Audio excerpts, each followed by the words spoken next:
الناس اللطيفة، الناس اللطيفة في كلامها، المحترمة الرقيقة، الناس دي احنا بنحبهم، الناس دي احنا بنبقى فرحانين بالتعامل معاهم، الناس اللي لسانها حلو في الكلام.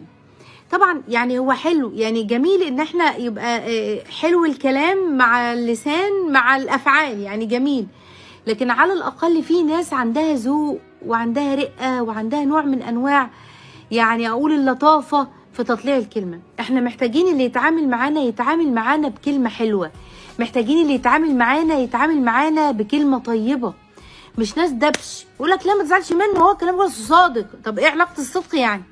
يعني هو عشان صادق فيقوم جاي مدبش في الكلام فيخسر اللي حواليه؟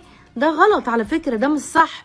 ويقول لك ايه معلش اصل اللي في قلبه اصل طيب، لا ده مش طيب، ده ما عندوش لا مهارات اجتماعية ولا عنده حسن الكلام ولا عنده طيب الكلام، ما تنزعلش منه عشان لا طبعا احنا لا يستقيم ايمان المرء. حديث النبي صلى الله عليه وسلم، صلوا عليه بقى علشان النهارده ليله الخميس وبكره الجمعه، لا يستقيم ايمان المرء حتى يستقيم قلبه، ولا يستقيم قلبه حتى يستقيم لسانه. المؤمن لسانه حلو، الناس دي احنا بنحبها، الناس اللي لسانها حلو، اللي بتعرف تتكلم، اللطيفه، مش الدبش والضرب يعني بنسمع حاجات صراحه ابعد ما تكون عن اللطافه، ابعد ما تكون عن الرقه، ابعد ما تكون اصلا عن الكلمه الطيبه. الكلمه الطيبه صدقه، وتبسمك في وجه اخيك صدقه. لكن الوضع اللي احنا بنشوفه ونيجي نبرر للناس اصل اللي في قلبه على لسانه،